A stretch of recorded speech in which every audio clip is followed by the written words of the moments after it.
to the Cross-Cultural Center space if you haven't been here before. My name is Kathy Dong, and I'm the Student Development Coordinator at Cross-Cultural Center. My pronouns are she or hers. You want to talk about yourself? Hello everyone, my name is Patrick Del Rosario. I'm from the Department of Social Sciences. Any of you social science majors? Yeah. So you might have heard from my office, the Social Science Academic Resource Center. We give out free bagels every Friday. Yeah. Say that louder. We give out free bagels every Friday, but primarily we're the internship people. So yeah, if you need help with internships or anything like that, you can go ahead and visit us. And it's very fitting for the presentation that we have today. So if we can have our speaker introduce himself. Hello everyone, my name is David A. Romero. I will be your presenter today. I'm presenting the workshop, The 4 Quadrants of Success. And yeah, let's get into it. So, you all have handouts and we'll be going through various exercises. This workshop will culminate in a group activity. And spoiler alert, there's money involved. Wow, I'm a big investor, big baller. All right. So let's start off with this question. When we're talking about entrepreneurship, we're talking about going into business for ourselves. What are some of the advantages of being your own boss? You can go ahead and yell them out. You don't have to listen to anyone. Yes, exactly. Flexible hours, yes. What about profit? Yes, profit, yes. You don't have to share. Yeah, you can be your own boss, set your own culture. Yes, no one's telling you what to do, barking out orders at you. What are some of the challenges that you'll face? You don't have anyone telling you what to do. Yes. Okay, so please explain. Please explain. Well, it's a blessing and a curse, right? So if you have a boss, you have to get up to work because you don't want to get fired. But if you're your own boss, what's going to motivate you to get out of bed? Yes, yes, that's a huge, huge one. You will find that very often. It's motivation. You have to be extremely self-motivated to get out of bed, to work those extra hours if you need to sacrifice other elements of your life, your comfortability, sleep, sanity, all in the favor of running your own business. Great. Okay, so even if you're not committed to entrepreneurship for the entirety of your life, it's still worthwhile to think about because it can teach you various things. It can teach you how to sell, how to manage resources, how to set goals, and how to achieve them. And that's the big one. All right, so we're going to be going over 4 things today. I've drawn them out on the board as well. You have them on the top of your worksheet. If anyone needs any pens at any point, there are some up here. But yeah, branding, products, marketing, and sales. And later on, we'll be discussing a little bit about how we can incorporate social justice, the principles, various principles of social justice into each one of these things. Because that's one of the great things about entrepreneurship too, is you can set your own company culture. You can build your mission statement exactly as you'd like. All right. So yeah, so let's go. So in branding, how does your company identity align with social justice? It could be your personal identity and building out of that, your products. You have to think about how you're sourcing. Are you sourcing responsibly? Are you sourcing in sweatshop conditions? Is your product environmentally friendly? Those are things you might think about. Marketing, the way that you market. Are you being inclusive with your marketing? Or are you targeting just mainstream audiences? Sales, you have to think about that. We'll brainstorm about that later. All right. So let me first off say that I can only teach you so much when it comes to entrepreneurship. In all honesty, I am a film and philosophy major. So my brain is off in the clouds. I am not a business person. I've just learned by going along. I actually came from a background in activism, and that it was in activism in working for the student purse as a campus organizer and office manager and fundraising that I learned how to be more responsible, how to set these goals, and how to achieve them. But something that you should do is study your competitors. What you want to do is not only study the large brands, the big companies that you would like to aspire to be to, but also study those startups and also study those mid-level, those mid-tier companies. You'll find that there are various businesses that have already been in it for a few years, and you want to learn from them. You want to see how they are using these 4 quadrants. So yeah. All right. So starting off in branding, you want to determine who you are, what your mission statement is. You want to develop a professional bio for yourself, a bio for your company. This will be the thing that will be incorporated into all of your promotional materials. So your website, your advertisements, your brochures, and these are the things that you'll need to gain investors. These are the things that you'll need to sell at trade shows and whatnot. So for example, my professional bio, I include on the postcards that you have in front of you. I include on my mailers. I include on my website. I include into my sample contract to send out to universities. I include on my press kit. So you're going to find that your professional bio / your company bio is of great importance. All right. So something to remember when you're starting off as an entrepreneur, you are your brand. Before your product even gains hold, you need to remember that you are it. You are the face of the company. So you have to push forward your own identity and be proud of yourself and proud of your company along with it. Putting your face and your name forward establishes trust. I'm sure you may have seen a number of startup companies where there was no face, there was no bio, there was no information. We're constantly bombarded by different marketing schemes, spam emails, and the second you see that there's no face to it, there's no location, there's no this, there's no that, it immediately signals to you that this could be a scam. So that's what you want to do in establishing your legitimacy, is putting all of this forward. All right, so speaking of which, so this is the first slide that I have on my website. When you view it, you have a picture of me, so people know who I am, looking handsome, all right. And I have right here my branding right away. I tell you my name, that I'm Mexican-American, because I'm very proud of my identity, and I use that as a form for bookings. And I also established my job title, spoken word artist, and along with that, it has all of my relevant contact info. My website, my social media, and what have you. And this is something that you have to remember in all of your promotional materials. You always have to build in ways for people to find you and find your products. All right, so let me tell you a little bit about myself. This is me with my teddy bear. This is my beautiful bowl cut hair. And one thing that you want to do when you talk to people about your company is that you want to get personal with them. You want to open up. You want to show them that you are a genuine, vulnerable human being. This also is another way to establish trust. Very often it also helps to include something that could be slightly embarrassing. This also establishes a tone, humor, what have you.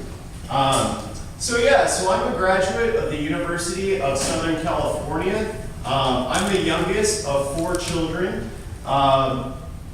This is my family right here, looking so happy. Oh, what days back then. All right.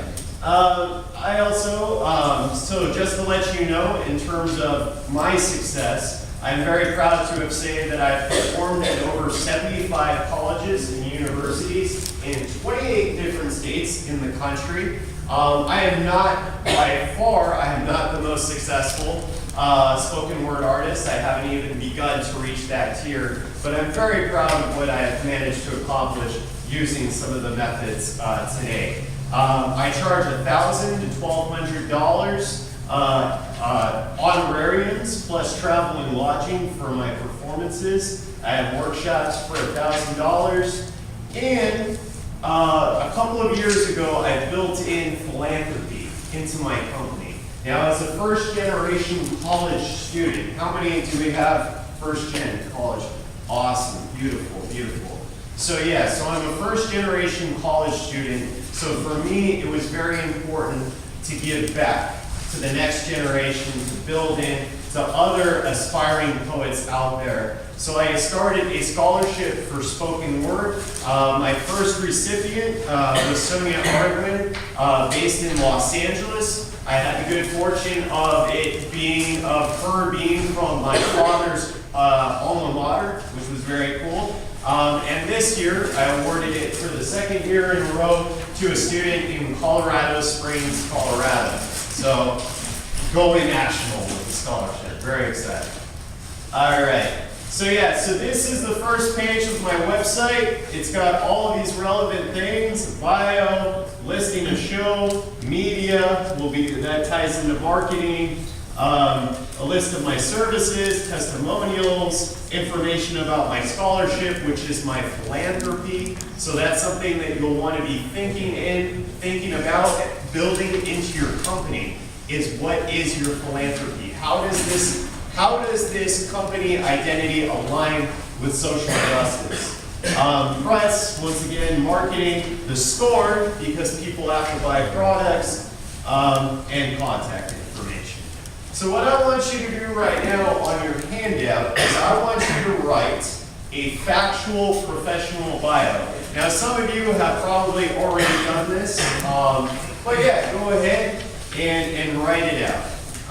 So I have a format there to make sense of. Let's see here. All right, so here it is. Blank, of course, is your name, is a. So I want you to give information about your identity, what year of college you're in, such and such, from, where you're from. Your name is currently studying, what it is at. Once you graduate, you change that. And the A, B, and C is accomplishments that you have. So, you know, are you an honor student? Did you win a scholarship? Whatever it might be. Has worked with A, B, C, that would be clients. So your level, whatever business that you're thinking about working with. You want to list people that you have worked with that can vouch for you in that aspect.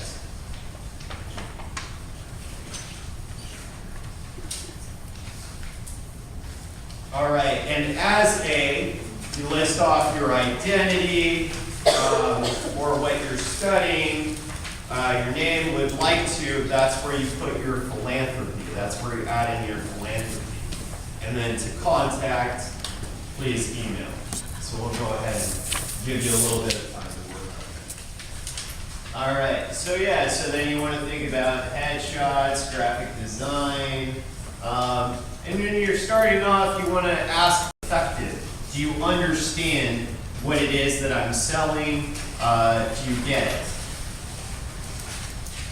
All right, not really that important. Yeah, business license. So there's a link under product development, or I'm sorry.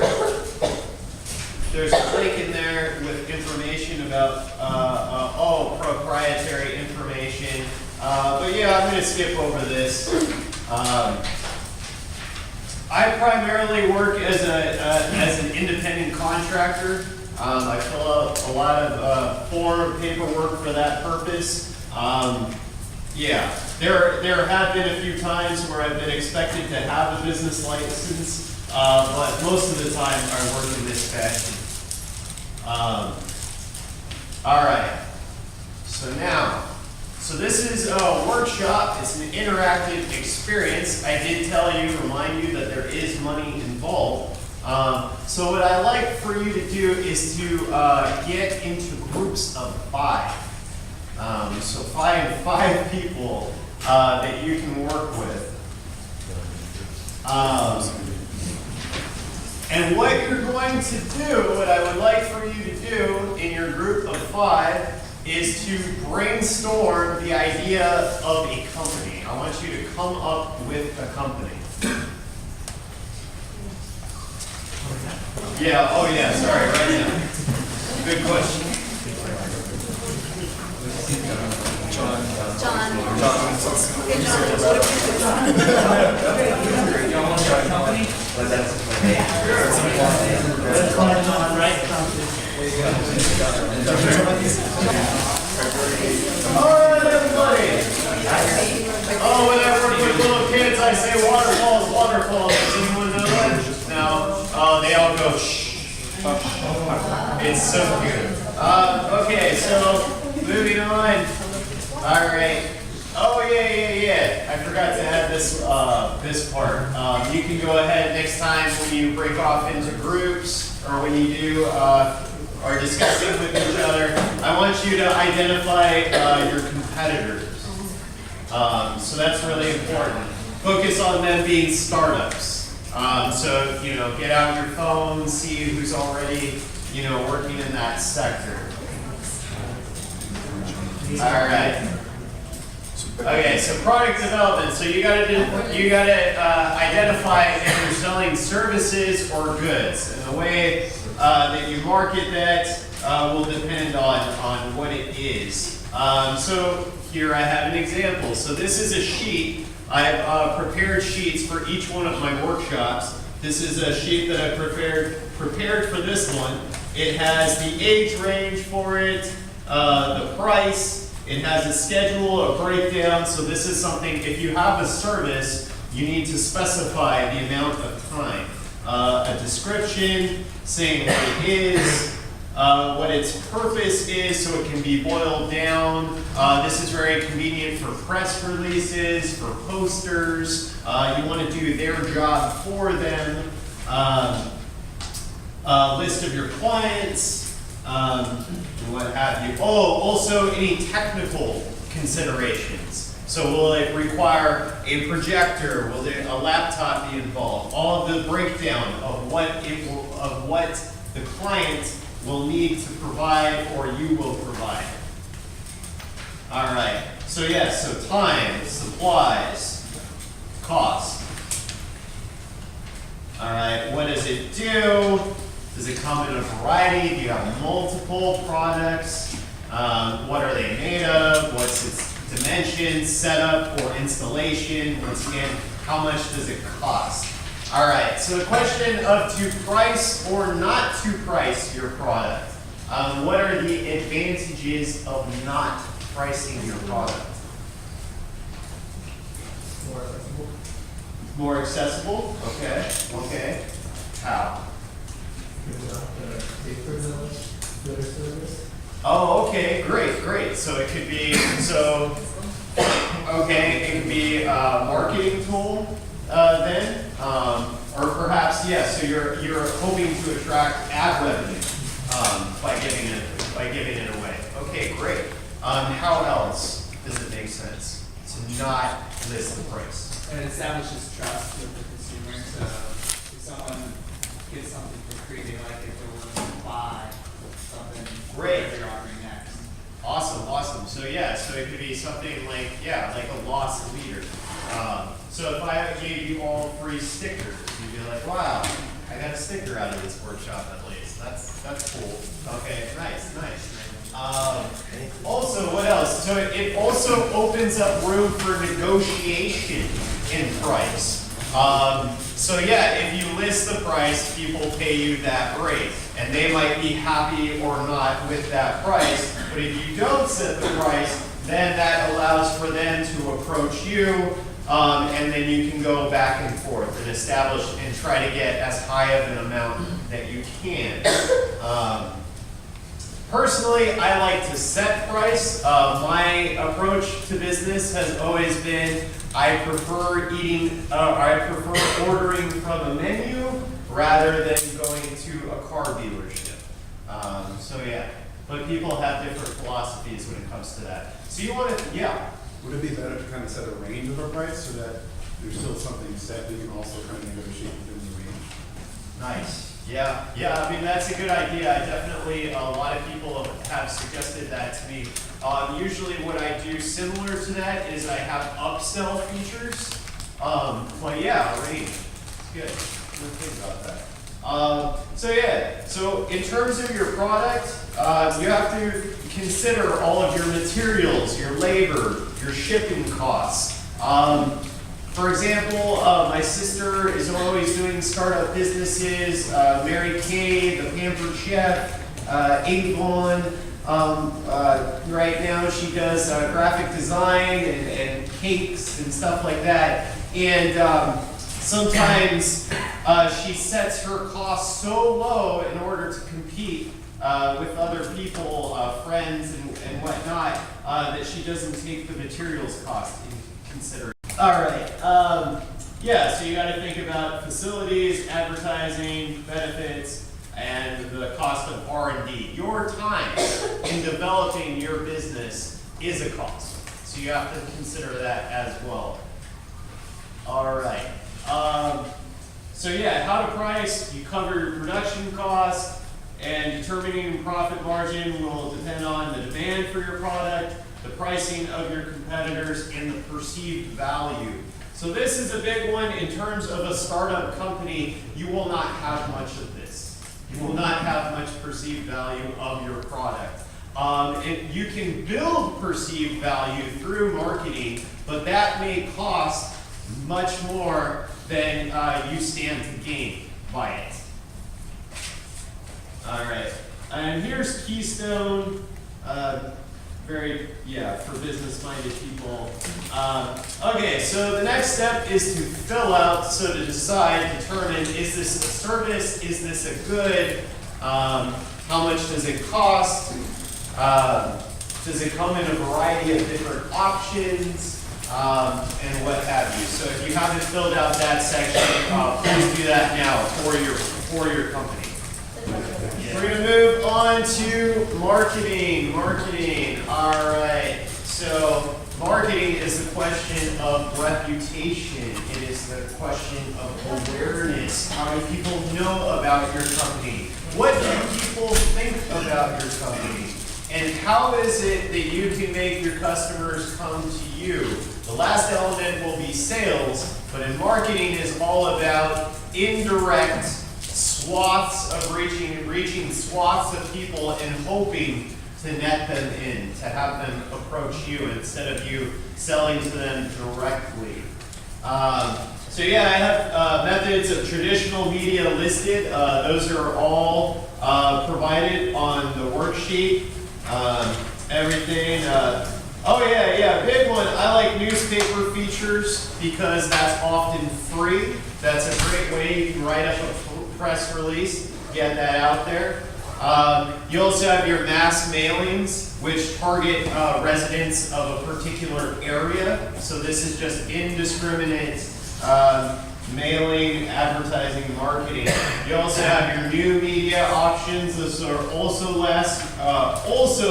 listed. I used to use a lot of email blasts. I used MailChimp. That was $50 a month. I realized that I only used it twice a year. That was not worth it. So if you do use a service like one of these, you have to consider, what is the cost of this? Is it effective? Do I really need it? Or am I actually more effectively getting clients by targeting them directly as opposed to using blasts? In terms of marketing, your philanthropy can also be tied into your marketing. You want to make sure that it's tax deductible. So I list that as a marketing expense. My scholarship, for example, when I do my taxes, is listed in there in terms under the branch of marketing. Also, when you do your philanthropy, you want to make sure that it's well publicized. Not only that it's on your website, but that you are doing press releases for it and getting it covered. You can also have contests and giveaways. And I did want to make sure to mention the hot, it's probably cold by now, Fire Festival. I watched those 2 documentaries. They were so exciting. And they just tie into everything that I know about events, contests, and giveaways. A lot of the time, that's the most exciting part about doing a business, is having that big event, that big launch spectacle. But yeah, you really have to realize that that can be more expensive. The cost will greatly exceed the benefits, and in that case, I think it was billions of dollars that ended up being spent, or almost $1 billion. And their company was only 5.5 million, I think, was their evaluation. So yeah, you have to keep these kinds of things into consideration. Yeah, so there's about newspaper. Oh yeah, so when can you get news coverage? It's when you announce your business, announce your product, announce your philanthropy, announce collaboration with another company, or announce an event. So there are so many opportunities for you to constantly be staying in the news cycle and social media. You want to constantly, any of these things, be working on them to get awareness of your brand. Always be moving, always be doing something. So this is a press advisory. I have my signature, is my brand. I give all of the information, when, where, who, when, why. It's very easy, actually. All right. So for group activity 3, I want you to think about how you're going to market your product. And here's a good challenge. Now you don't have to strictly stay to this, but I want you to consider, if you only had $2,000 to market your product, I would want you to think about how you can do this locally or with the resources that you actually have currently. How you would market in this area or online, but with a limited resource budget. Sales. All right, so what I recommend is to start within your own personal networks. You start organically. Your first customers very often are going to be friends, family, people in your neighborhood, people in communities that you already belong to, whether that's at school or that's online. If you have networks, tap into those. Let me quickly tell the story of my brother's unsuccessful Kickstarter campaign. My brother, he had the idea of selling high quality 3D embroidered hemp hats. Now these were gorgeous products. They were fantastically made, wonderful products. The only problem is that my brother doesn't smoke marijuana. He does not, he has never partaked, he has never consumed this, he knows nothing about it. He has no tie to the culture, no insight into it whatsoever. And so he tried to advertise to this community with having no links to it. He did not put his face forward, so there was nothing there but pictures of the product company. And as hard as we tried to push this through different communities and networks, because we did not have an initial base within personal networks, it went nowhere. So I want you to always consider that, using that. So your sales methods, door to door, these are all listed. Cold calling, cold emailing, this is all stuff you might not want to do, but is always necessary. You'll want to set up booths at trade shows. You're going to have your sign. You always have to maintain your branding, your marketing, your website address, your brand slogan, your socials. Now you can use flyers that are passive, but you'll also want to have active means of collecting customer information. So that is your laptop, collecting all of that. You'll want to have product demonstrations, your cash, your POS system, and you'll want to have ways to attract customers, so that could be entertainment, costumes, giveaways, music, games, etc. All right. Oh, Oh, I love this. So this brings us to one of the actually valuable things that I can teach you. And that is the rule of halves. Oh, gorgeous. Does anyone know what the rule of halves is? All right, well, it's on this board. So basically, it is the rule that in marketing and in advertising, fundraising, basically any activity on the planet, the rule of halves states that all activities average to being about half as successful as intended. So a lot of times in entrepreneurship or anything, raising money, we dream for the stars. We have great big goals, and every single thing is going to work.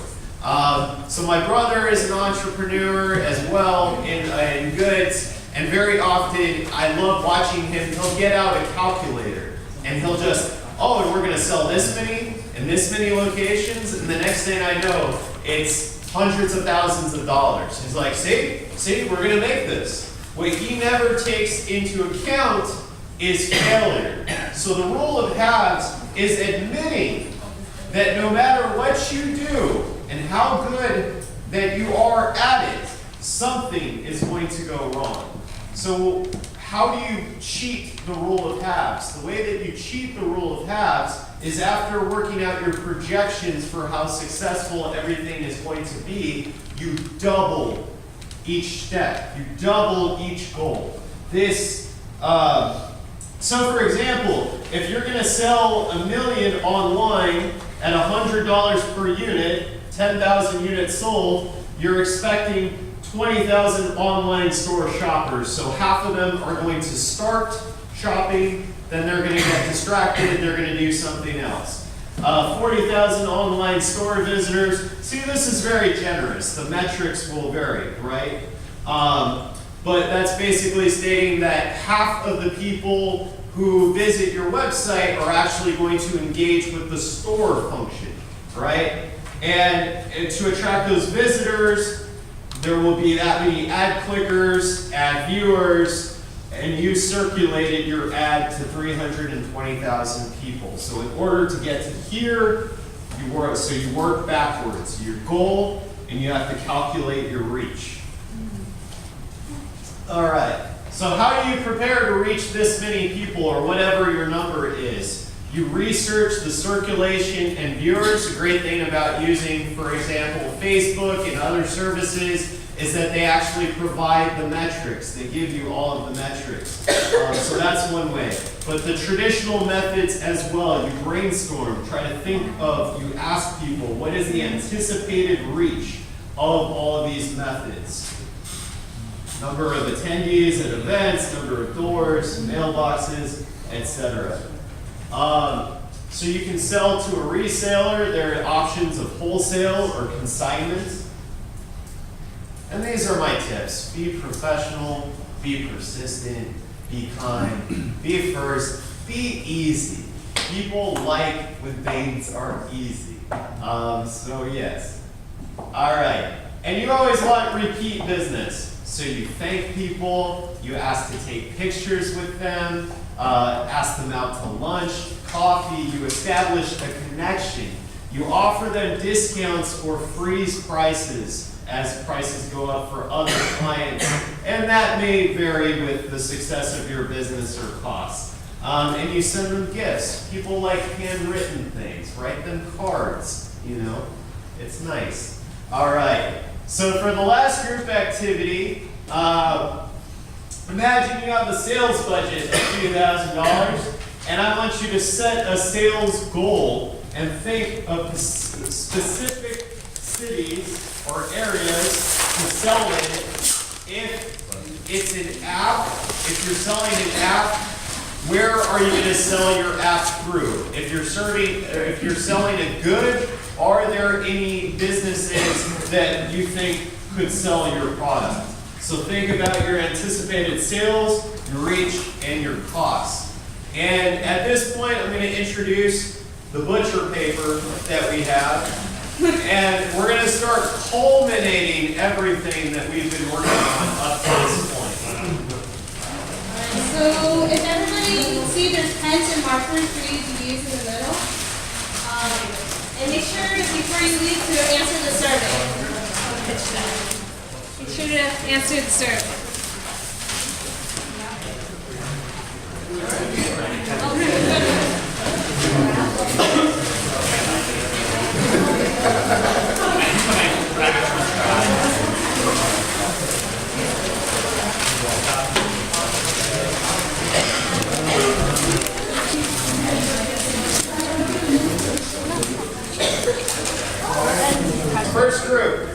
First group to volunteer. No? Money is at stake. Okay, great. We have limited time.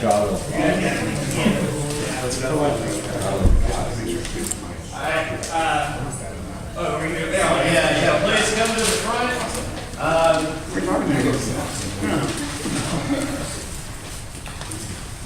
So what we did was we asked ourselves what's a problem that we'd all like to solve. We figured that being college students, it's very difficult having a 3-course meal throughout the day, 3 meals throughout the day. So we figured, what would it be like if we had kind of like an Uber Eats, but specifically for UCI students, and not just Uber Eats, but like kind of like a home cooked meal. So our company came up with Anteater Eats. Our slogan is Eat.Eat. It's a subscription-based meal plan delivery for UCI students, staff, and faculty. Price ranges from $50 to $100 a month, with $5 to $10 per delivery, depending on distance and time of day. And our marketing is actually pretty simple, because we can just go to the different departments throughout UCI, go on their listservs. But we also thought about, reaching out to students, having them post about us on social media, investing in social media ads, as well as food blogs, contests, and giveaways. And then sales, I remember the first time I heard about Uber was through word of mouth, so we were thinking word of mouth, and also getting involved with all the involvement fairs with UCI. So that's our business.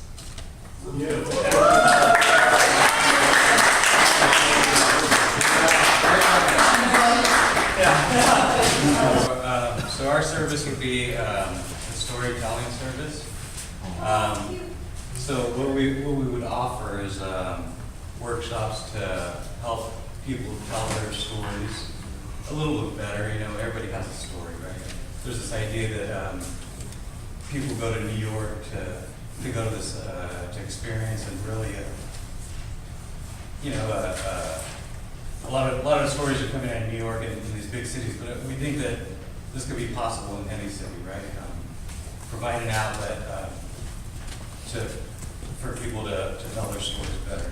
And so what we would do is that we would have a blind submission every month, and then we would have our storytelling event possibly at a bar once a month. But during this time, we would pick the submissions. We would help them, point out cliches and stuff like this. We have a diverse background, multiple MFA students. We have film backgrounds, and so when we do this at the bar, we would be advertising their venue, but also too they would be advertising us. And as we get more submissions and stuff like this, we would eventually try to get our service into high schools, community colleges, and everybody has a story. We would just help them tell it a little better. Often nonfiction and stuff like this. And through the multiple workshops at these colleges, we would have possibly how do we turn the story into film, right? And so I think it could be 2 weeks to a month workshop within these colleges, and I think it could go pretty well.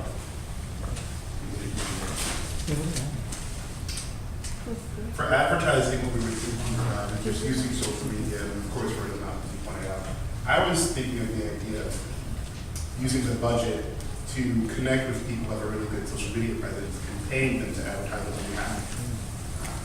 By doing that, it's not free, but what it does is it kind of ciphers the followers that they have and gets the word out there. So that's one of the ideas that we're also thinking about as well. And we could get an idea, but something like Easy Right or something.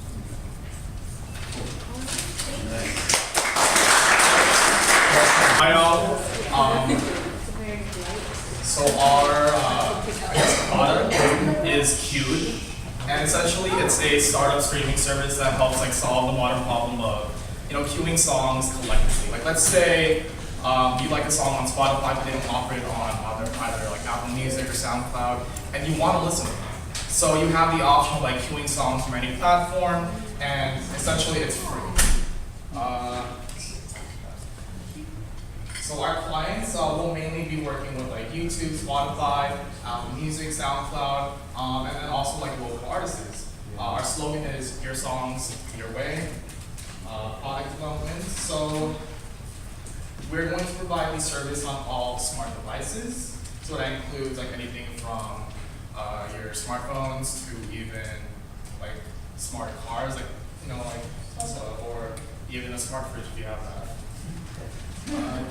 Estimated expenses. So our streaming service is free. We're going to be gaining our revenue mostly by ad revenue, but we also offer a premium service where you have unlimited queues and you have the option to kind of like connect with artists. And then let's see. The way we're going to be advertising is so we're going to be working with the other streaming services. So essentially, like we're going to be advertising with like Spotify, with Apple Music. Like they're going to be helping us promote our work, but also helping them kind of like promote their own, I guess, like company. And yeah, for the $2,000, we're going to be mainly using it just to advertise and build up our company. Also, we're going to be connecting with local artists to help, I guess, like start. Yeah. You guys want to say anything else? Yeah. So that's cute.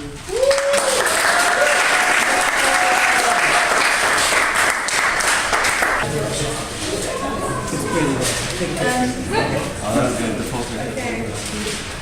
So our company is Silent Disco. So I mean, it's in the name. It's glow in the dark silent discos. And our target audience would be like college students, like 21 to 13-year-olds, I guess.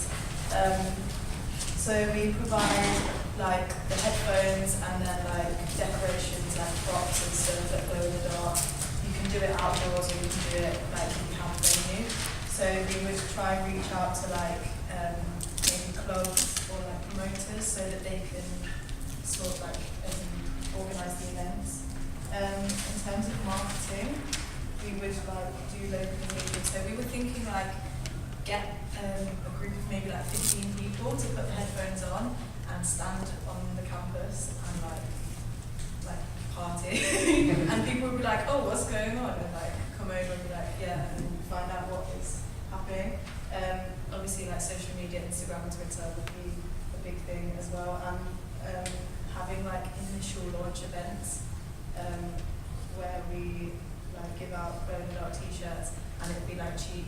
And we would also give incentives to promoters to bring people to that so that people can find out what's going on and then there'll be a demand for it. Yeah, I think that's it.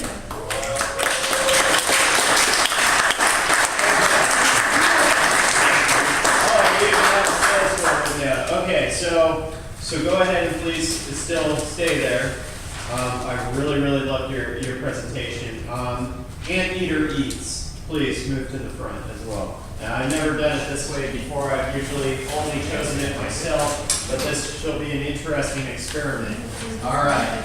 So these are the two presentations that I feel not only captured my imagination, but went over the logistics, had clearly articulated products, services. If you think Anteater Eats was the best of these two, please raise your hand. Yeah. Okay, so you don't go. All right. 1, 2, 3, 4, 5, 6, 7, 8, 9, 10, 11, 12. Hopefully I counted that right. Okay, if you believe Silent Disco. 1, 2, 3, 4, 5, 6. All right, give them both a round of applause.